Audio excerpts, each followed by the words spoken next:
So obviously as well, you work dead hard to get to that position. You don't want to let it go either. That's why I think it's such a hard sport to be. Even I says to Chris all the time, I'll only look at my own experience of trying to get into junior football. Yeah. How hard I had to, you were one of, say, 100 boys were good enough to do that. At your level, it's one of how many? I don't think a lot wild. of people realise that the difference in levels and what it actually takes to sustain Definitely. playing Attitude, at all that that stuff. level, 100%.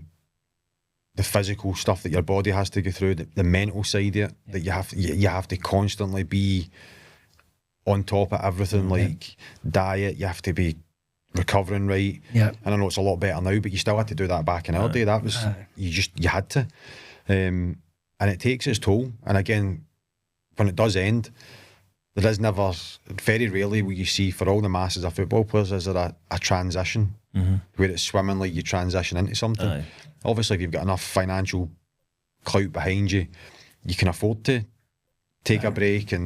But even that aside, even boys who have loads of money in the bank and they can retire and things like that, it doesn't legislate for that. They still struggle. They still miss it. Look at Big Mo Grew. He talks a lot on his stuff about he was just single-minded, wanted to be a manager, done it for a few months and went, this isn't for me. It's a different ball game, that. They just don't nothing ever works out perfect, does it? No, it's such a big, I still miss it, mate. Nah.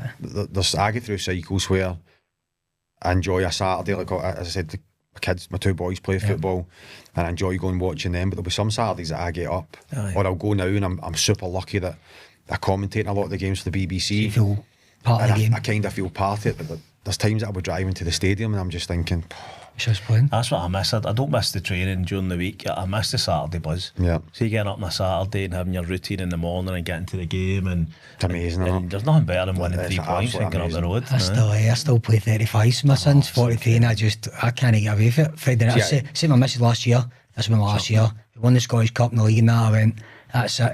Literally first friendly the other night. Yes, in the group chat. See, my mate, one of my best mates is Mark Roberts. Amazing player. And he's another one where Marco, my property company, Marco came and worked for me. Marco's 50 and I train with him every morning. My other mate John Robertson, who played for Partick Thistle St Johnstone, that we train at his gym. So we all kind of try and still stay in touch with each other. Marco should be a coach somewhere. He's infatuated with football, loves football. But he'll be the first person he could sit here next to us and he'd be like, football's ruined my life. Because mate, all he wants to do, so he's travelling, he's a mad Spurs fan, he's travelling down to the Dortmund game today. Right. He just wants to be involved with football. But up here, there isn't enough jobs going about for people to be involved. There's not. And he works for his mate's haulage company, really good job.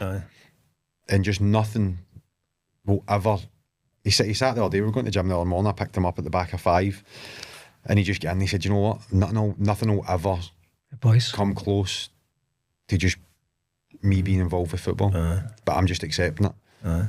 So the English PFA, he's 50 and he's still not really over it yet. He'll never get over it, mate. And that's what I mean. I then try and say to him, listen, and he plays over 35 and he messages me every Friday to play. There's a group of them that play, and I'm sure Coisty's in it as well, where there's Coisty, Boydie, I'm sure Nazy, plays that. All them sort of McDonald and that used to play. And he'll message me, do you fancy a game? And I just message him back, laughing faces, because I've got absolutely no interest in playing at that.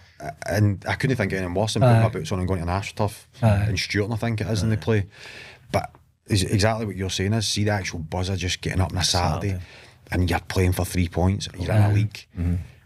I just don't know how you get that feeling back. I genuinely don't. And there probably is nothing to ever replace that. But what you guys are doing, trying to help people and help players, try and find a void that can sort of help them. Can I accept it and move away from it is 100% what's needed in this country, because there's far too many boys that must just be sitting in their rooms or sitting at home, especially with young kids, sitting in their rooms with their mum and dad's just thinking, where do I go for here? And on the other side of that, you're finishing with kids and a wife, and it all finishes. Where do you go? What do you do?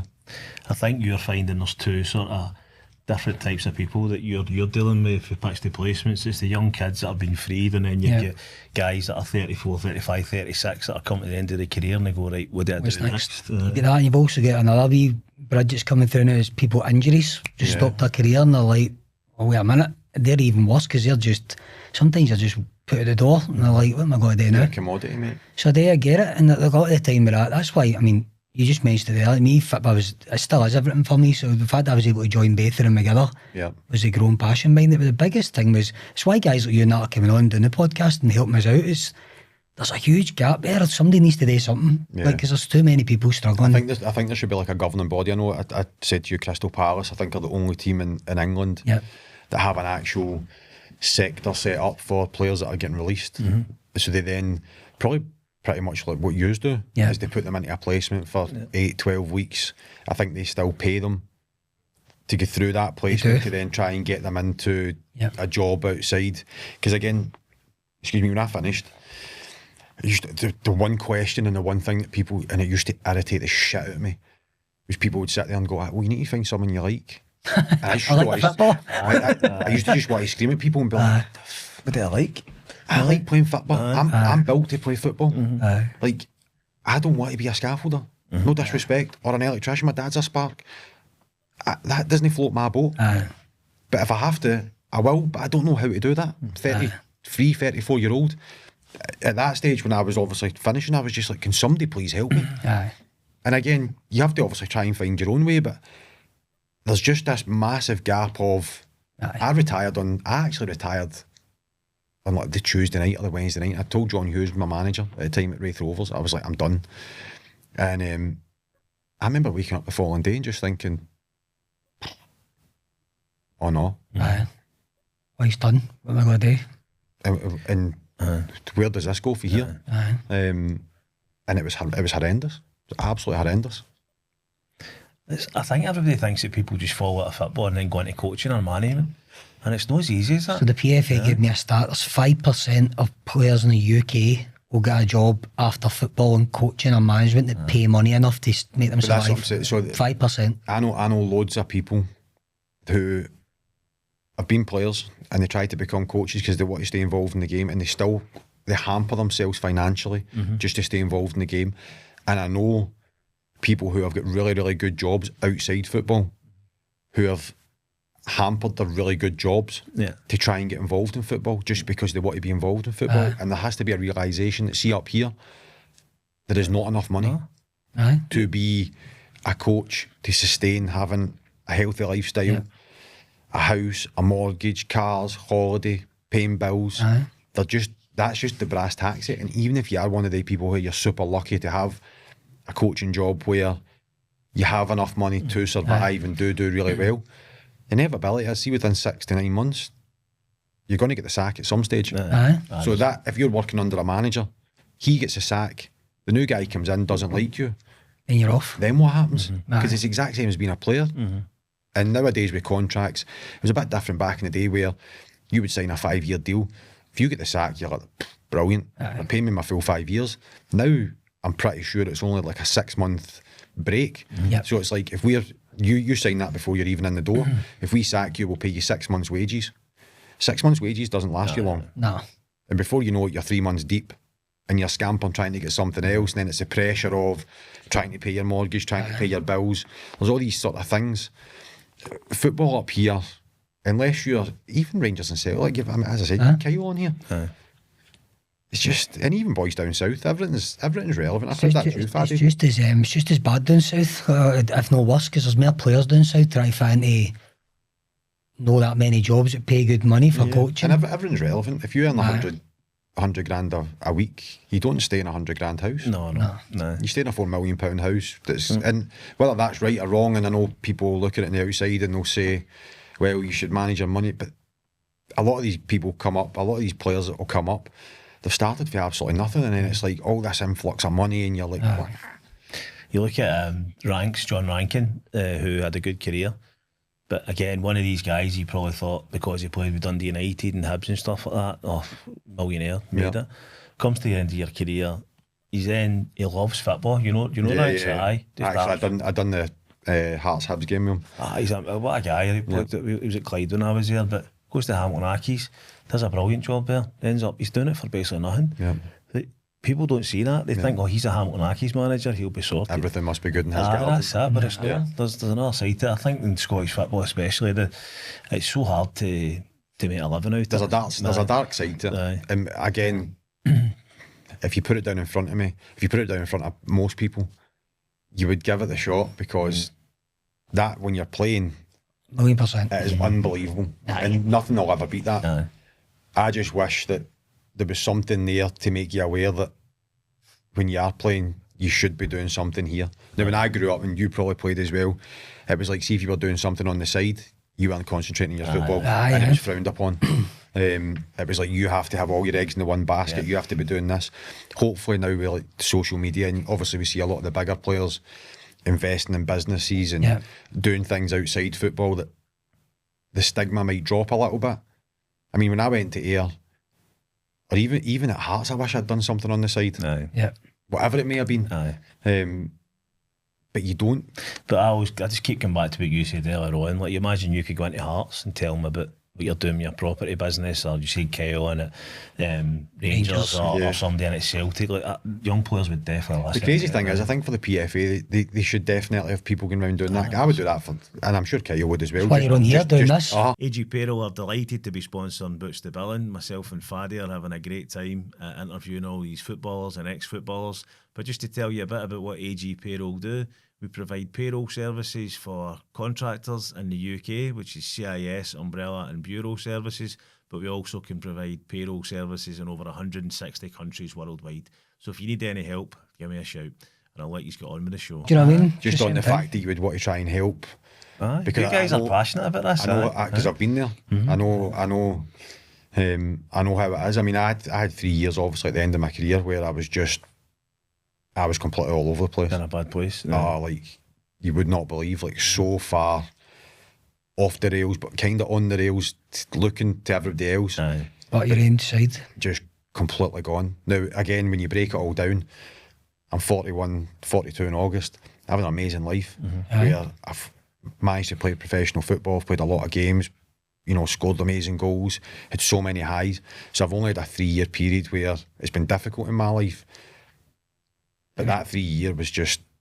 And there was a critical point in your life, like you said, fitness stops. So bad. Just... It was so it's bad. that haze that I talked about. Like, it took me 6 months to come out. It took you maybe 3 years to 3 years, get it. mate. But it is an addiction, isn't it? And you're just like, 3 how years. do I get that hit again? How do I do something else? I'd actually just got to the stage where I'd accepted that I was never going to feel the same again. the way I wanted to feel, and I just thought, do you know what?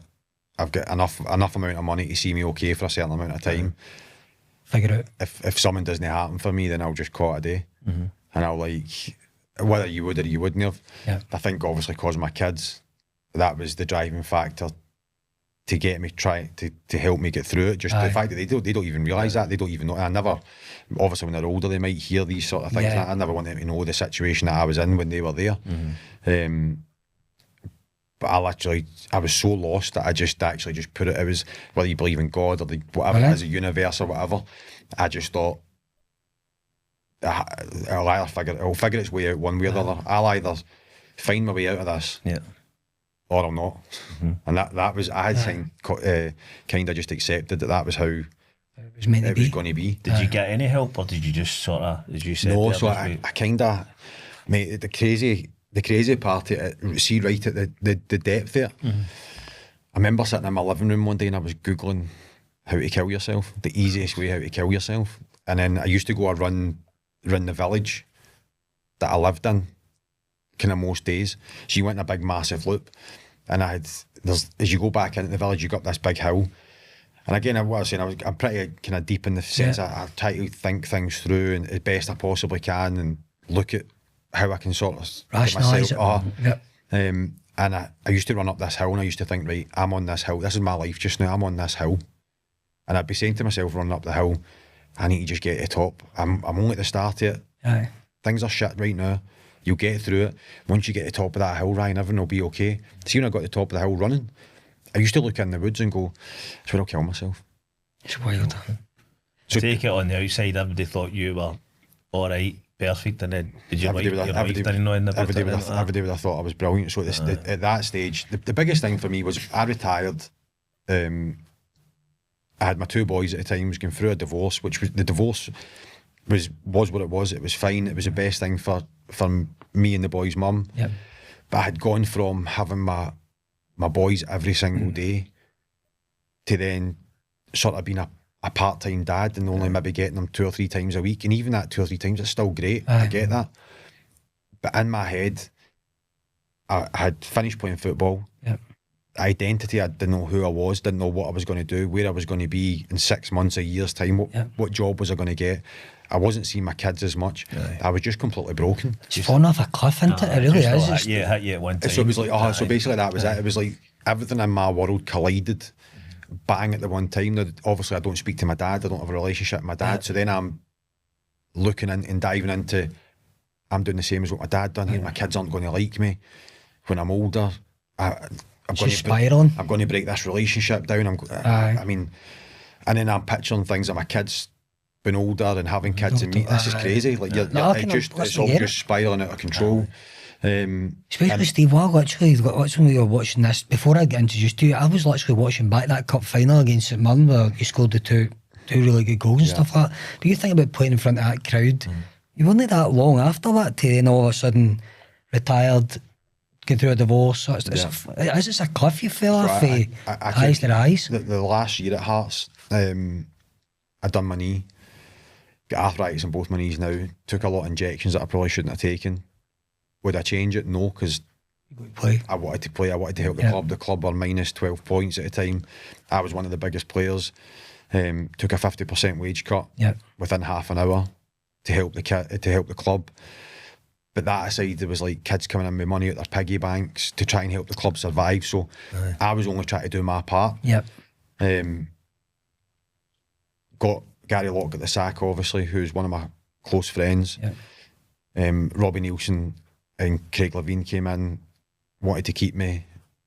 Looking back on it, I probably should have stayed, but tried to be loyal to Gary, told him to ram it, left. And I never recovered from that because I loved playing for Hearts. I understood what it was to play for Hearts. So I've went from getting into the Orium every single day, like proud, privileged, loving what I'm doing, playing for Hearts. I was captain at times of Hearts. I mean, and then I went to Partick Thistle, great wee club, but nothing really ever helped that buzz. And I dramatically fell off a cliff football-wise as well, but my knees were shot. I was obviously, as I said, I walked down the stairs sideways still. I need 2 knee replacements. So all that sort of stuff was catching up with me, and it catches up with you fast.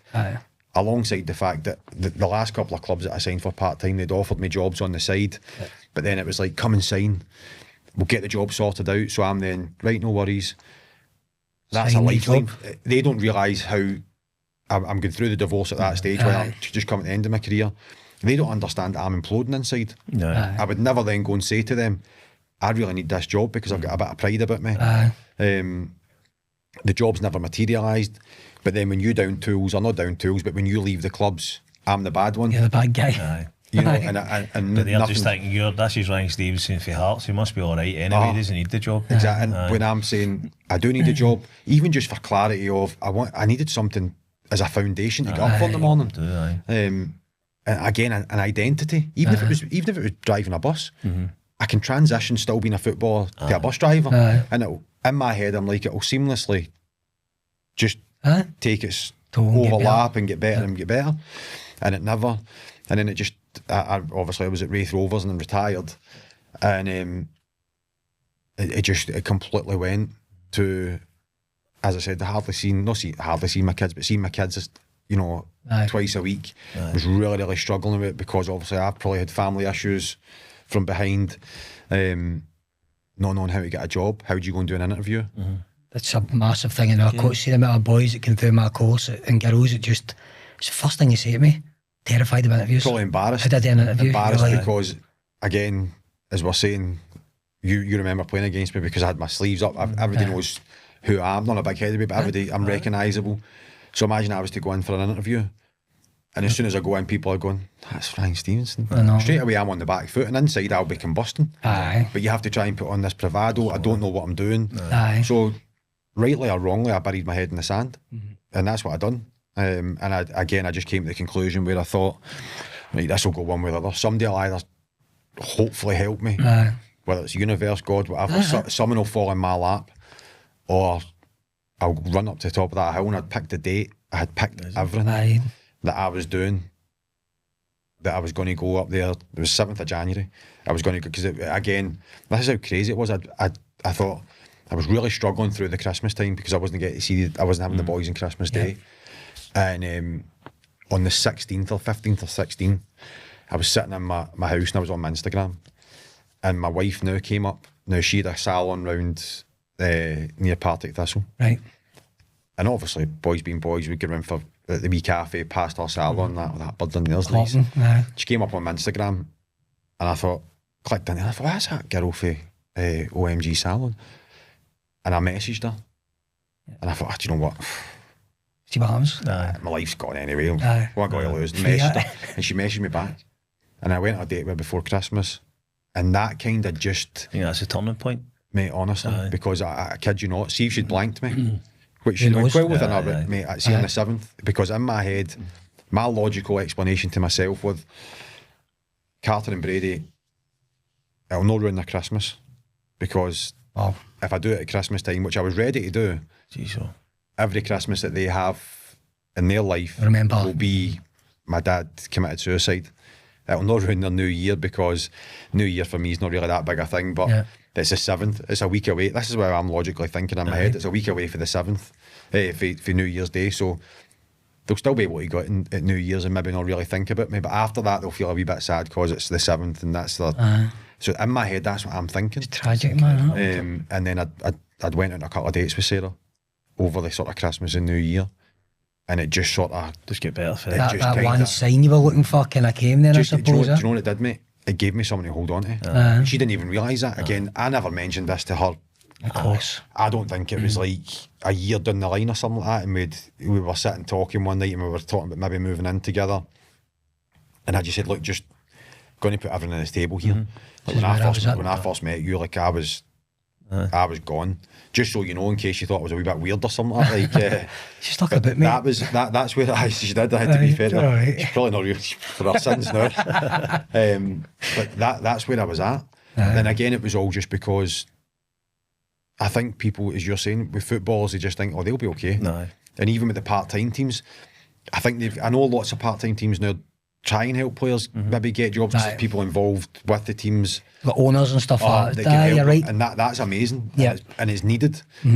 But I think at my stage coming through, it was just like, as you're saying, oh, he's played for Hearts, he's fine. They don't just realise I'm just a young boy that's followed his dreams, done reasonably well, but there's a world out there that I know nothing about, and I just, for whatever reason, just hadn't had the right help or guidance. And it was 3 bad years. I think whatever way that's happened to me, it's good you've come through it, because there's so many. We work a lot. Chris works especially a lot with back on side, and there's just so much, like, it's a stigma around it. In all honesty, like, we talk about it on the phone, but it's part of the reason why I do this business. Like, you'd be surprised just when boys or girls transition that well, when I'm coaching them the skill set, they don't feel down to go in somewhere. Them they go in, you do get that similar. It's never the same, right? Even at junior level, when I was scoring goals, you don't get the same buzz every day scoring goals. It doesn't exist. But see, making a sale, mate, I don't think that there will ever be, but I think it's just somebody being able to, that they know that they use are there to help them. And I think that's what a lot of boys are just looking for, is somebody to try and help. When you left, you'd been a bus driver. It's just getting somebody that path. So Faddy will go to like a young boy that's been released or somebody that's came to the end of their career and say, there's a 12-week course about how to get into sales. And after that 12 weeks, I'll go, all right, that's not as hard as what I thought it was. It's also the skill set you've got. The skill set you've got is built for it. I was going to I was signed for Annan, and Annan were going to give me a job. I think it was delivering mattresses. I wasn't doing it for the money, but what I was doing it for was, this will get me a job. I can get out, I can meet people, but I don't have to go for the interview. So they're just going to help me. If I go and sign with Annan, that'll be brilliant. They'll give me the job. So I've kind of missed, I'm looping over that interview bit, which was the scariest part for me, because I've never done it. I had no skill set. I'll go and deliver the mattresses, I'll have a wee driving job, and then we'll see how I go. And that might then open another couple of doors. I'll find my feet. I'll have 6 months or a year just finding myself, but I've got a bit of income coming in. I can play football on the side. Even saying that just now to myself, I think that sounds really good. But then it was like I signed, and I was like, what about the job? We'll get to it, we'll get to it. And I just thought, oh, fuck you, it's not. And I left.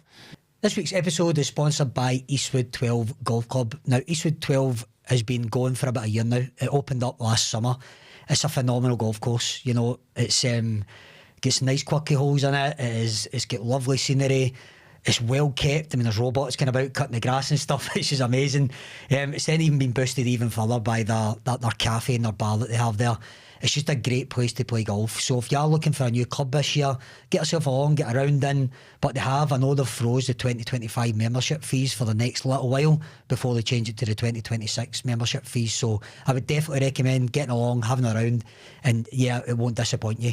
Guys, thank you for your support of the show, and yeah, let's get back to the episode. Because I was just like, I'm not doing this. And they still will go on that, oh, you only came in for 2 or 3 weeks and left. After a bit. My standpoint was, the full reason for me coming here was the fact that you were offering me to give me a job, to help me get a job. And it was just like, we'll get him in the door and then we'll get to the job. They didn't realise, then maybe I should have been more transparent, but they didn't realise that the job was the main thing for me.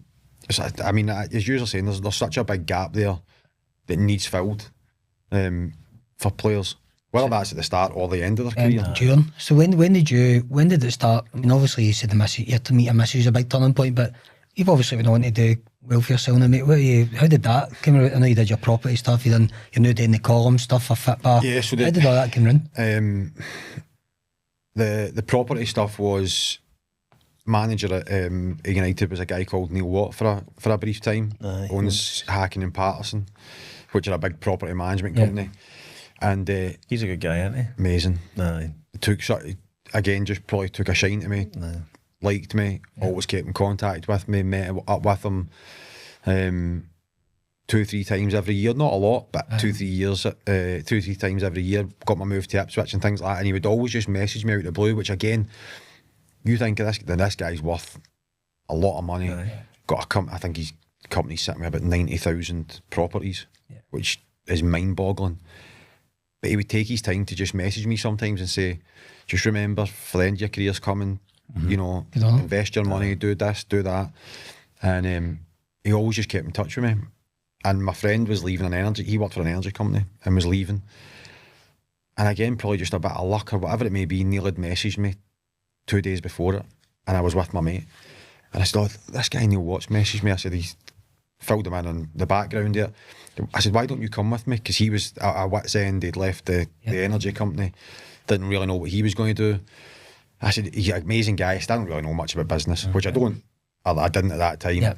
I said, just come along. And we went to Silverburn, met him, and he sort of told Boy Raymond about how the property management game is, how it would work if we set up this, how much money we would need to fund it to start it up, how we would go about it. And we left, and I remember driving home, got back in the house, and Raymond messaged me and he said, I'm starting this. Brilliant. Let's just do it. And again, I didn't know much, and I hate computers and all that stuff. I'd rather just speak face to face. Raymond liked all that, set it all up, and somehow, mate, see, for about the first year and a half, we never paid ourselves any money.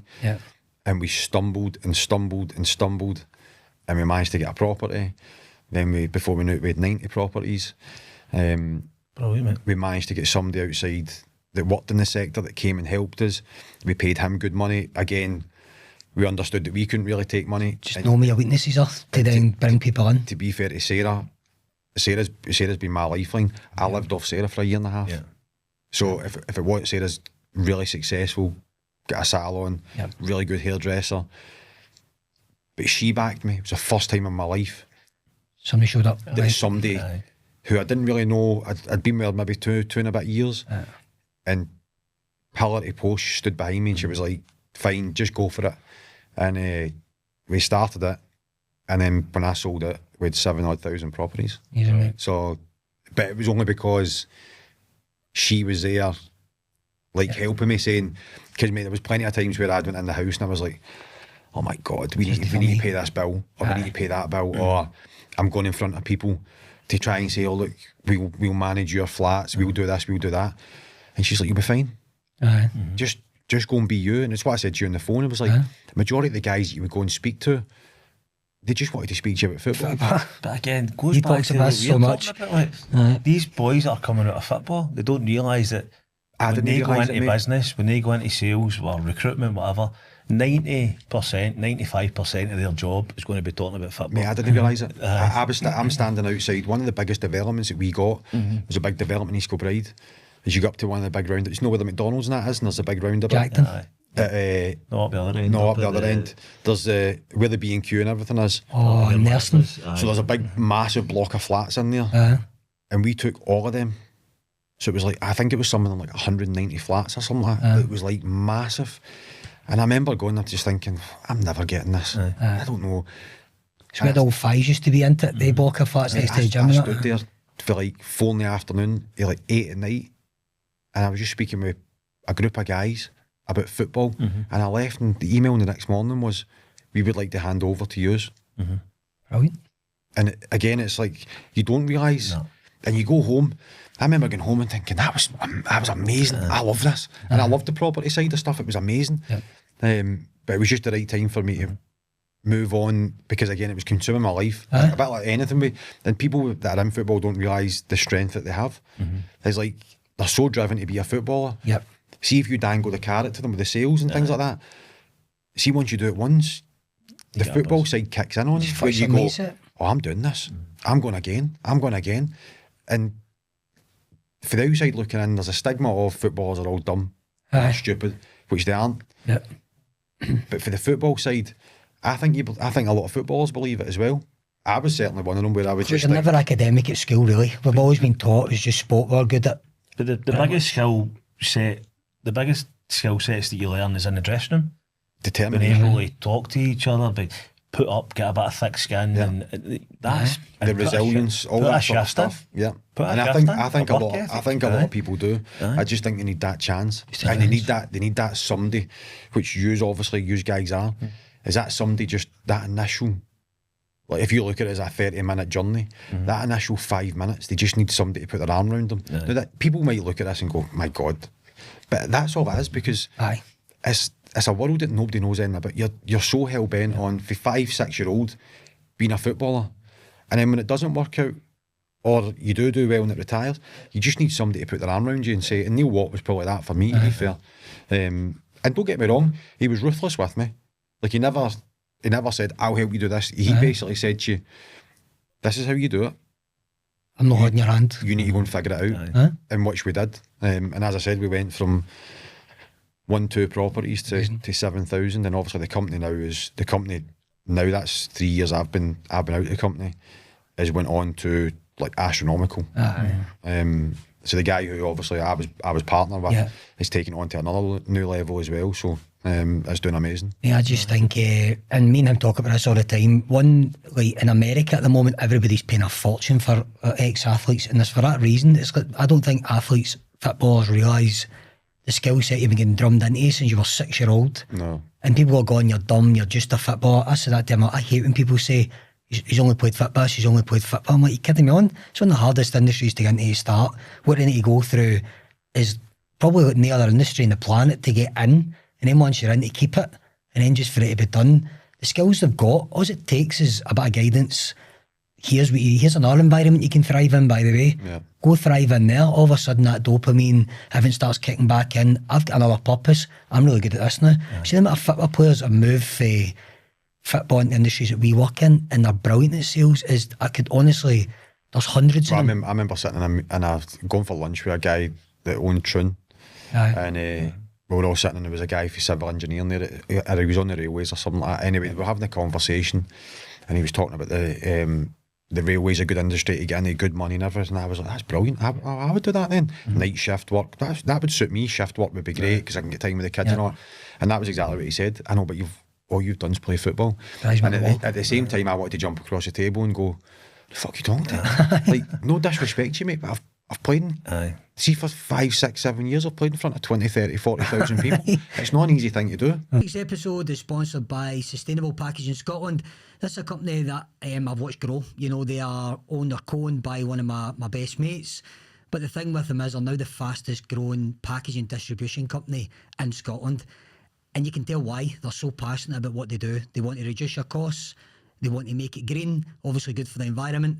But they do it without compromising on quality as well, and that's why the guys are so popular now. So if you have any packaging needs at all, reach out to the guys. They're very active on social. I'll put all the links to their social and their website on this episode. Guys, thank you for your support, and we'll get back to the show. Nobody knows the other side of it, what you're saying with your knees and arthritis and taking wage cuts and all that. They all just see you scoring a goal in the cup final and all the glory and all that. And they But think that it's all again, roses. he's probably said that flippantly, and he's probably a really nice guy. He's not, but he doesn't he's think about probably it. just thinking he's saying that. That could have been 10 years ago, and I still remember it. So it hurt me because I'm still sitting there just. You're a human being. And you're like, you're a bit nervous, and you're a bit scared because you're into a world that you don't know. But I think that stigma is, well, all you've done is play football. So what can you really add to my company or my job? Well, there's a lot that they can add. A lot. Which you don't get taught in universities and all these other things. It's like there's a different life skill there. I've said to Chris, I still can't really put my finger on what it is that makes us successful at it, but something, and it could be the determination. I think you're 100% right. It's the dressing room. It's the dressing room. The fact that you have to talk, you have to communicate when you're on the pitch. You have to be thick-skinned because there's obviously stuff that goes on in the dressing room that's brilliant. I didn't even get to ask you a lot of that today. We'll need to get you back on there, man. I'm not letting them go without hearing about Jimmy Bullard and Chopra at Ipswich, so we'll jump into that. I mean, there must be a couple of stories there. Jimmy, I don't know how far you can go on this, but my first meeting, I walked into the change room, and as I said, Jimmy was on my left-hand side and Lee Boy was my right.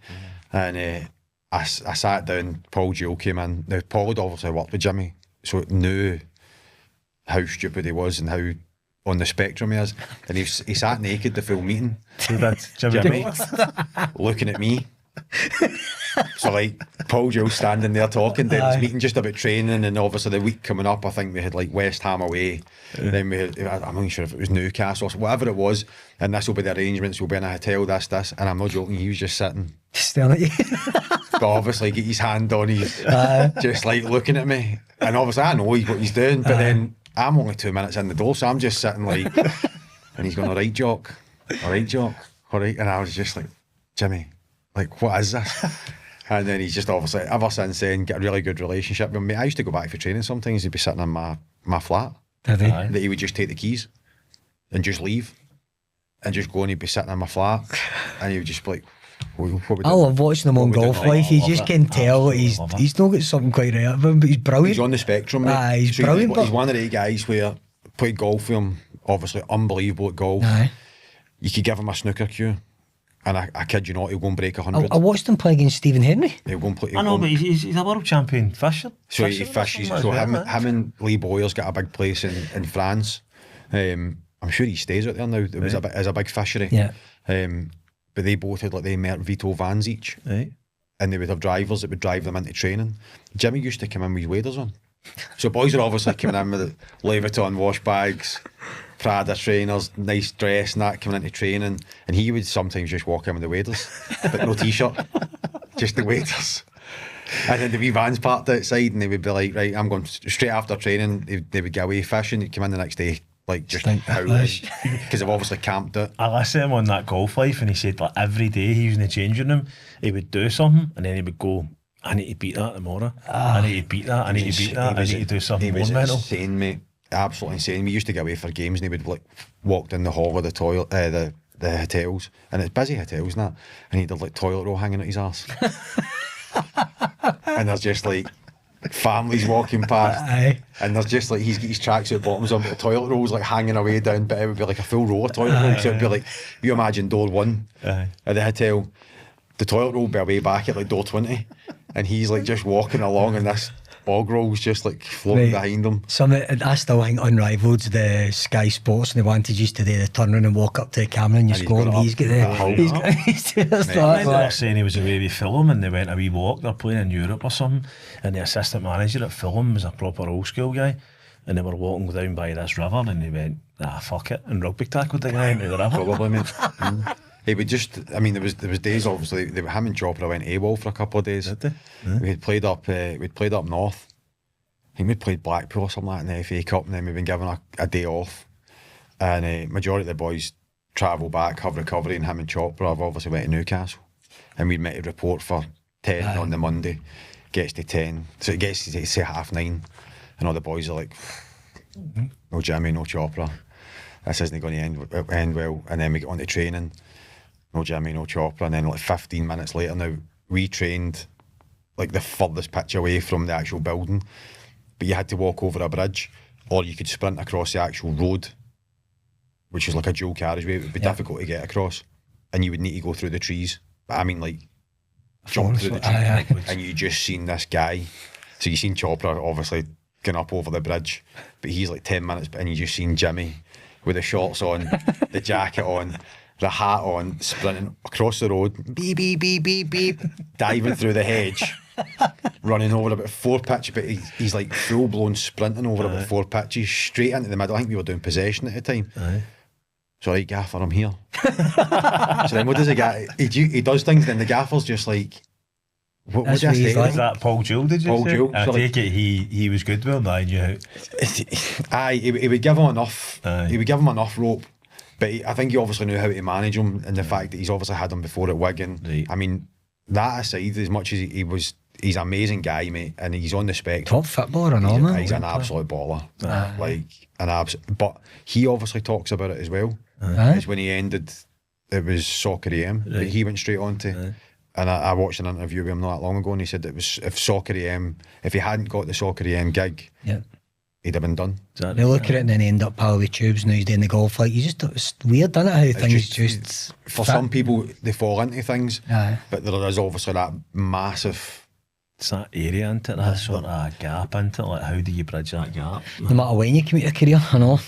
Steve-o, listen, I mean, me and Chris love this, we could talk to you all day. I think the interview went a wee bit off plan to where I had it, because I wanted to speak about Switch Monster, but I think honestly, all the guests have done that value you've gave back to like anybody that's listening to this, it needs to listen to these type of stories and understand that it's not just, you should feel proud of football no matter what level you get to, but there's still a career after it for you as well.